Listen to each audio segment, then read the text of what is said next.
Hi, everybody. This is Bob Brenton. I wanted to talk about a problem that I am seeing on the modern left today, and it's most easily highlighted by this in this interview that James Carville did on MSNBC the other day.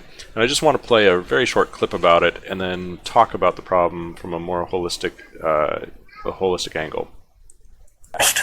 I got to say, James, I'm amazed at how often I hear Democrats reminding other Democrats, if you don't win, none of it's worth anything. Nothing. Without power, there's nothing. There's only one moral imperative in this country right now, and that is to beat Donald Trump. That's the only moral imperative. It's the only thing I want to hear. So here's the problem as I see it. James and other people on the left are very, very much concerned about power. And when you hear them talk, that's what they're after. They want to have the power to kind of control and mold society.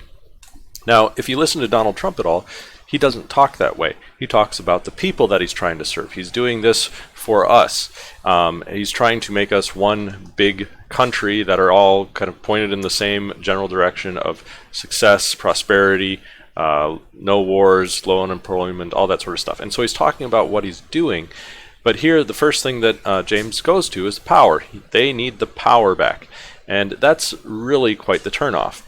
Now, the other piece of this is the method that they're using to gain power. And that is that the left has adopted the modern idea of intersectionality or intersectional politics. Now, what this method of doing things looks like from the outside is that we're going to split people up based on all these inherent characteristics, whether it's their gender or their age or their skin color or, you name it. It's all these characteristics that none of us really asked for. We're just kind of given these characteristics at birth. And then we're going to try to form teams based around these characteristics. And if the Democrats can gather enough of these teams up together, then they will have the power. And then they can dictate everything to the other team, whoever the other side happens to be. The other side, the evil boogeyman, the team B that nobody likes, according to the Democrats, is the straight white men. And anybody who happens to be okay with straight white men, whether that be their straight white wives or their straight white children or whoever else. Or even black people, they get called out as Uncle Toms, if they dare support Republican policies and Republican ways of thinking. But I just want to point out that this seems kind of like an oxymoronic way of looking at the world, because as soon as it's about power, if you don't have the power, then you are set into a state of depression and a state of anxiety because, the other guys have the power, therefore they must be doing something evil with it. Well, that's not necessarily the case. The other piece of it, too, is it's very hard to get any sort of consensus when all you're looking at is these characteristics that, again, people aren't choosing. They just happen to be born in a certain place, happen to be born with a certain skin color. So that way of dividing up society isn't helpful at all. What we've always wanted throughout history is to unite these various disparate tribes of people. And whether you split that tribe down a color line or a sex line or a gender line or however you want to split it, the whole point is to find unity with the tribes. And I think that that's what Donald Trump is trying to do. He doesn't go out, he doesn't talk about Africans Americans as some other tribe. He puts them forward as, hey, look what we're doing in their communities. We're trying to help them, but not because they're African American, because they're American that have been neglected. And so the same goes with the sex and gender stuff.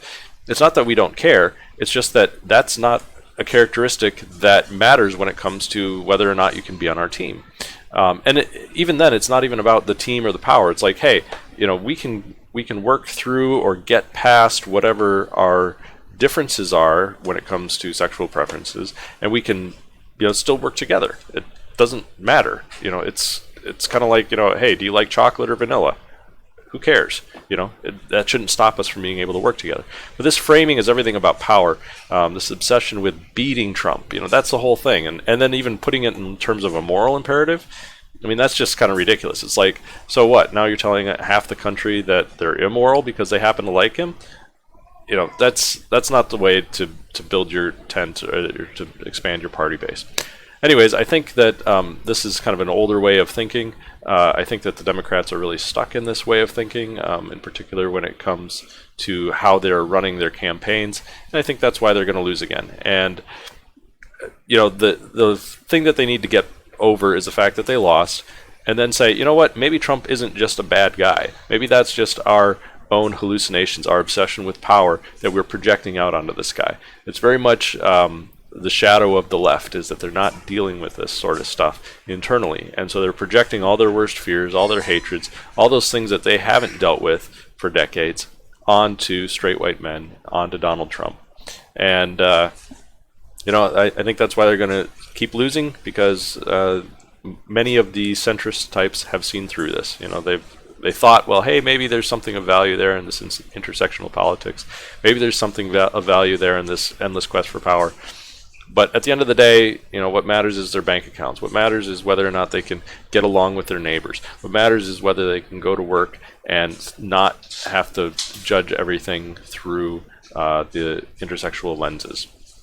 Anyways, thanks for listening. Hope you have a good rest of the day.